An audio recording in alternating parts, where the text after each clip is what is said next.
Ang kwento ni Mabuti ni Genoveva Edrosa Matute. Hindi ko siya nakikita ngayon, ngunit sinasabi nilang naroroon pa siya sa dating pinagtuturuan. Sa walang pintang paaralang una kong kinakitaan sa kanya. Sa isa sa mga lumang silid sa ikalawang palapag, sa itaas ng lumang hagdang, umiingit sa bawat hakbang. Doon sa kung manunungaw ay matatanaw ang maitim na tubig ng isang estero. Naroon pa siya at nagtuturo ng mga kaalamang pang-aklat at bumubuhay ng isang uri ng karunungan sa kanya ko lamang natutuhan. Lagi ko siyang inuugnay sa kariktan ng buhay, saan man sa kagandahan, sa tanawin, sa isang isipan o sa isang tunog gaya. Nakikita ko siya at ako'y lumiligaya. Ngunit walang anumang maganda sa kanyang anyo at sa kanyang buhay. Siya ay isa sa mga pangkaraniwang guro noon. Walang sinumang nag-ukol sa kanya ng pansin. Mula sa kanyang pananamit hanggang sa paraan ng pagdadala niya ng mga panunugutan sa paaralan, walang masasabing anumang pangkaraniwan sa kanya. Siya ay tinatawag naming lahat na si Mabuti, kung siya ay nakatalikod.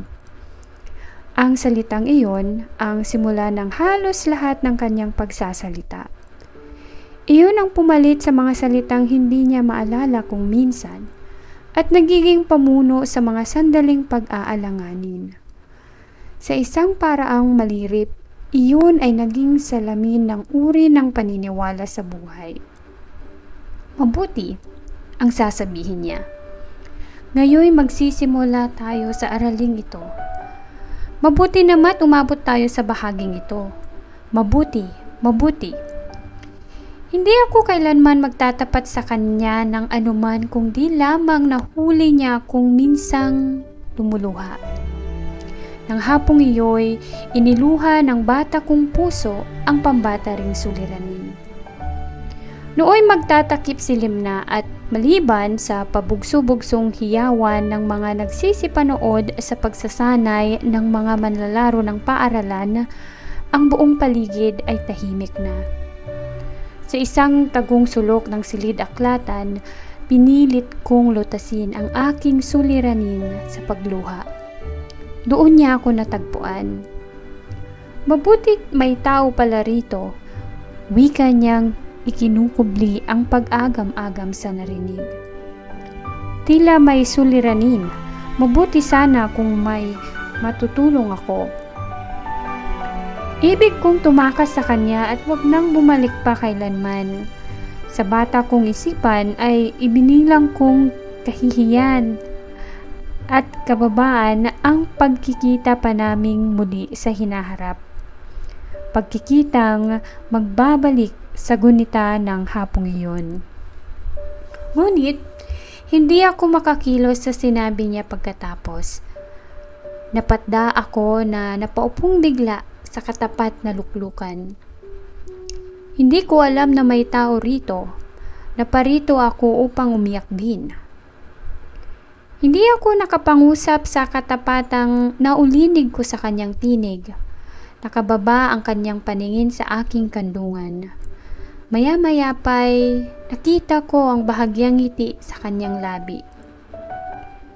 Tinanganan niya ang aking mga kamay at narinig ko na lamang ang tinig sa pagtatapat sa suliraning sa palagay ko nooy siya nang pinakamabigat. Nakinig siya sa akin at ngayon sa paglingon ko sa pangyayaring iyo'y nagtataka ako kung paanong napigil niya ang paghalakhak sa gayong kamusmus na bagay. Ngunit, siya ay nakinig ng buong pagkaunawa at alam ko na ang pagmamalasakit niya'y tunay na matapat. Lumabas kaming magkasabay sa paaralan. Ang panukalang naghihiwalay sa amin ay natatanaw na nang bigla akong makaalala. Siya nga pala ma'am, Kayo pala, ano ho iyong pinuntan ninyo sa sulok na iyon na iniiyakan ko? Tumawa siya ng marahan at inulit ang mga salitang iyon. Ang sulok na iyon na iniiyakan nating dalawa.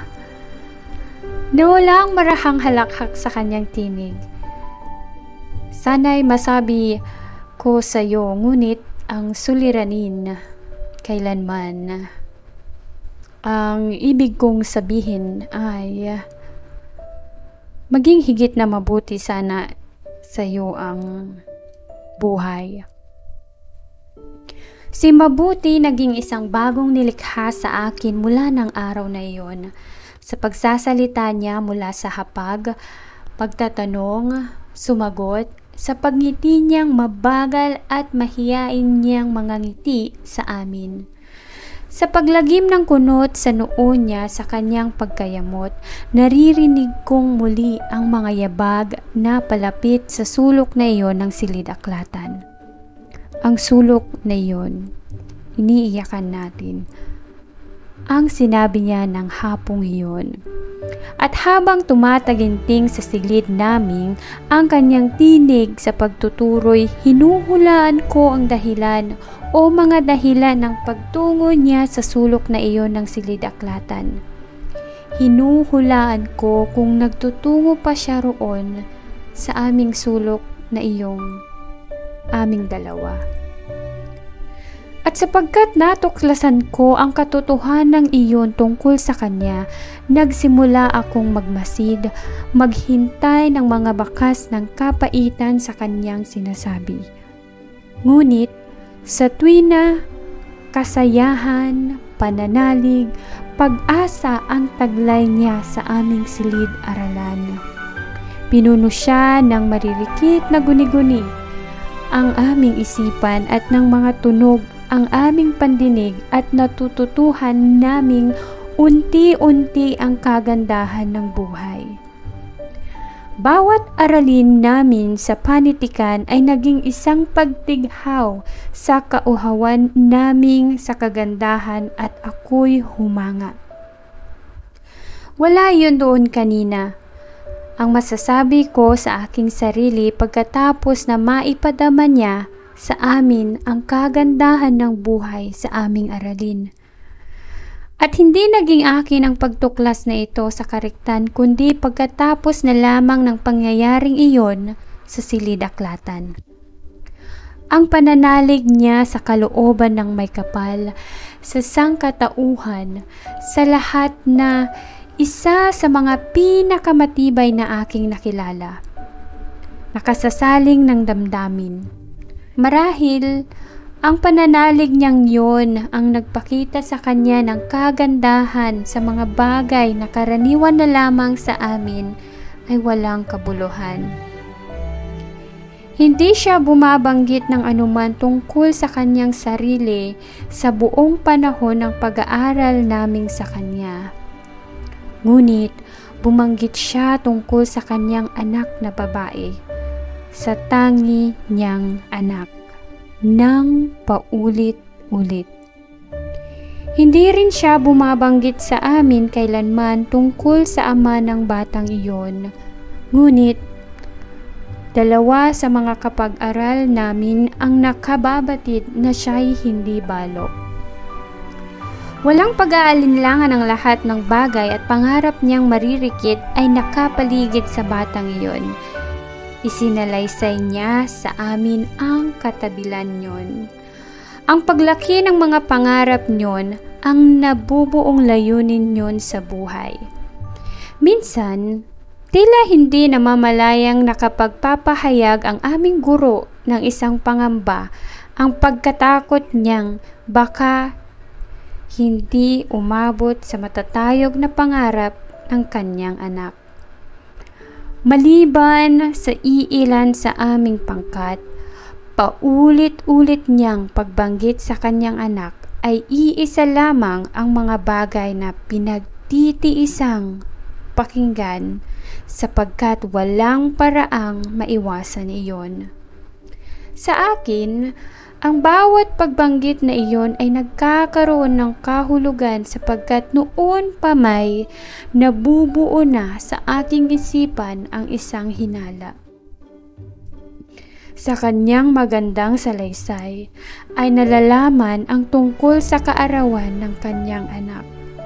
Ang bagong kasuotan niyong may malaking lasong pula sa baywang, ang mga kaibigan niyong mga bata rin, ang kanilang mga handog, ang anak niya'y 6 na taong gulang na. Sa susunod na taon, siya'y magsisimula na sa kanyang pag-aaral. At ibig ng guro naming maging manggagamot ang kanyang anak at isang mabuting manggagamot.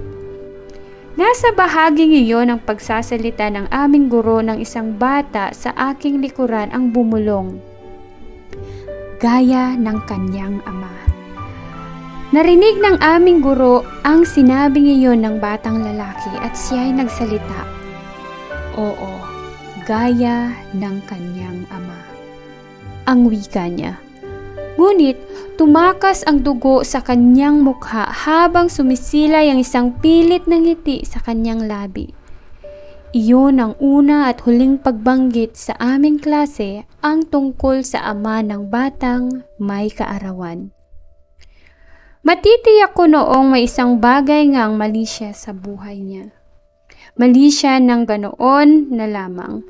At habang nakaupo ako sa aking luklukan, may 2 dipa lamang ang layo sa kanya. Kumirot ang puso ko sa pagnanasang lumapit sa kanya. Tanganan ang kanyang mga kamay gaya ng ginagawa niya ng hapong iyon sa sulok ng silidaklatan at hilinging magbukas ng dibdib sa akin. Marahil, makagagaan sa kanyang damdamin kung may mapagtatapatan siyang isang tao man lamang.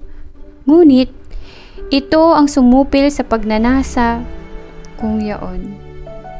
Ang mga kamag-aral kong nakikinig ng walang anumang malasakit sa kanyang sinasabing, oo, gaya ng kanyang ama. Habang tumatakas ang dugo sa kanyang mukha, pagkatapos may sinabi siyang hindi ko makakalimutan kailanman. Tinignan niya ako ng buong tapang na pinipigil ang panginginig ng mga labi at sinabi ang ganito, mabuti. Mabuti gaya ng sasabihin nitong, Fe, iyon lamang, nakararanas ng mga lihim na kalungkutan ang maaaring makakilala ng mga lihim na kaligayahan.